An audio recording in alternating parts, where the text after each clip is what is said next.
an LGBTQ story at this moment in time. What are your thoughts on the importance of that and the significance of that? It's funny because it was one of the things, I was drawn to the story in general. Obviously, being LGBTQ+, I thought I connected with it on that level. But it was really just, I just wanted to do it, wanted to be a part of it. As we worked on it, as Ben and I explored these scenes together, something that became very clear to me was that I was getting to partake in doing scenes that I had seen portrayed normally by straight characters in movies that I loved all my life. And here I was getting to play in a gay couple who was being seen in that full world view of a whole couple, the ups and downs and what have you, the longevity of it. And there's something rewarding about it, but there's also something kind of disappointing about the fact that it does feel like it still is important to have a story like this right now as it might have been 20 years ago. You know, it's an ebb and flow issue. It never stops, 2 steps forward, 1 step back. I don't know. I don't want to sound pessimistic, but I'm trust me, I get it. Yeah, it's like just when you think, maybe it's not that big of a deal. Yeah, it is. Yeah, it is. Yeah, it's amazing to celebrate the milestone, but you do have that knowledge of like, it sucks that like this is one of the first, still, yes, like totally. That's exactly right. But yeah, like you were saying in the story, they have issues with their parents, they have issues with like their apartments, like things that you don't get to see gay men like deal with on screen a lot. Right. And one thing that they do is get married, and we just got word that the Respect for Marriage Act passed in the Senate. What are your thoughts? Oh, I don't want to say I'm pleasantly surprised, but I really am sounding pessimistic. I don't mean to sound that way, but it's just like hope for the best, prepare for the worst. I don't know, but I'm very gratified and relieved to know that seems to be on its way to being something that's going to be protected in that way, because it should be, and it's obviously very important to me, and I think it's important to everyone, even if they don't know they're directly related to the issue. I think for the health of our world, the health of our society, everyone will be better off with that happening. Pessimism will not be the takeaway from this, I promise. Okay, thank you. Yes, That's very kind of you. One last question for you. We heard that you had to do some convincing to Michael to get him to agree to make this into a film. No. Tell me about that.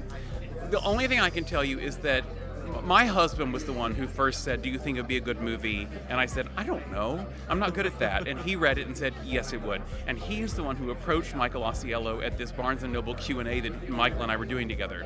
And he was like, "We'd like to option your book." I was like, "Oh my God, okay, very bold." I won't say it took overly convincing, but there were other people interested, and I was hopeful, and he did go with us. But Hell yeah. Well, God bless your husband. God bless my husband, indeed. God bless men and marrying men, Exactly. all of it. What are your thoughts on why people need to see stories with unabashedly queer characters in them right now? Oh my God, I don't know that it's any more relevant than it's ever been. I think always we've needed them, and I think there's a wave of progress right now, as there should be, and I'm really proud of this story in that I think it centers their love and their relationship in a very realistic way, in that it's not an unattainable romance. It has ups and downs. It's about what life and time does to a relationship. And I think a lot of our stories have been centered on tragedy, and have been about people suffering at the hands of their queerness, whether that's discrimination, shame. And this film doesn't do that. It makes them normal people. It's a normal relationship. But at the same time, it's saying that I think all queer stories have a place. So I think stories that are about shame, stories that are about acceptance, stories that are about HIV, it's all important. That's how we learn about ourselves as a community. So Yeah, it's an extremely nuanced story, which definitely gives it that extra, just weight and relevance. And so we were actually told that while portraying this character that you were given some of Kit's personal items. Which do any of those ring a bell, or do you have any memories? Yeah, in the film I use a black point and shoot digital camera, which was Kit's real camera. So every time I take a photograph on that was what Kit was taking photographs of, which was super powerful for me to just have in a scene, and to feel, I don't know, like a point of connection with him. But also his photographs were something that I really looked at. He was a really interesting documentarian. He took really funny, witty, beautiful photographs I loved looking at throughout the making of the film, just out of it helped me connect to him, but also it was just really joyful to see those photos. And so having the camera in those scenes was like a really powerful thing to happen. Absolutely. I mean, I just saw yesterday and like the bubble moment, like Oh, when we yeah. saw that they play afterwards. I have one last question for you. So Michael told us that Kit would have appreciated you playing him because you were, quote, so hot. Thanks. What are your thoughts on that? I mean, what do I say about that? Thank you very much. I mean, if that was why I was cast, then sure, I'll take that. I'll take that. Absolutely. I hope Kit's happy. That's my biggest thing. How are you doing tonight? I'm doing fine, thanks. How are you doing? I'm doing really well myself too. Thank you for being a part of this amazing LGBTQ story, which the world so needs right now. What are your thoughts on the importance of having queer characters at the forefront of a feature film like this one? Well, I obviously think it's hugely important, but I think one of the things about this film that's most important is that it isn't in reality. It's just about how hard it is to love somebody. And I hope that the audience comes in to see it, to realize loving people, whether it's parent to child or partner to partner, it's hard to weather all the bumps and get through it. And then when you do, and then when you have someone's hand to hold, it's important. Human beings should love each other. Right. Yeah, I agree 100%. I just saw the film yesterday. It was so beautiful, and I agree that that's what gives it that nuance that is just about, two people who are dealing with this horrible disease, this hand of cards that's been dealt to them. And so Bill was telling us that you also have a child who's a member of the LGBTQ community, and that informed Kit's coming out scene. What do you have to say about that or that experience? It's hard for me to talk about that. That's Sam's experience. I can only talk as a parent who raised a fabulous,